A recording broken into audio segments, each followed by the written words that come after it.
we'll guide you through how to deploy on the Vercel platform with ease. If you find this helpful, consider subscribing and liking the video.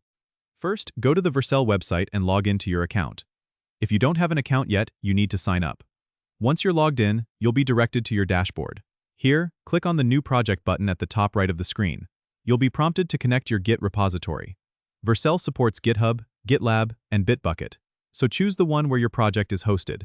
Authorize Vercel to access your repository by following the on-screen instructions. After authorization, select the repository you want to deploy. Vercel will automatically detect the framework and settings used in your project, but you can adjust these settings if needed by clicking on the Configure button. When you're ready, click on the Deploy button.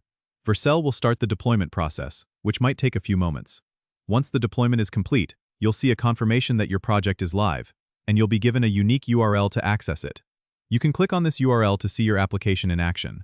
Remember, Vercel automatically sets up a continuous deployment for your project, which means every time you push changes to the connected branch, Vercel will automatically redeploy the updated version.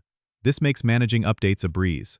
If you encounter any deployment issues, you can check the logs in the Vercel dashboard for more details. That's all you need to do to get your project up and running on Vercel. Don't forget to subscribe and comment if this helped you out.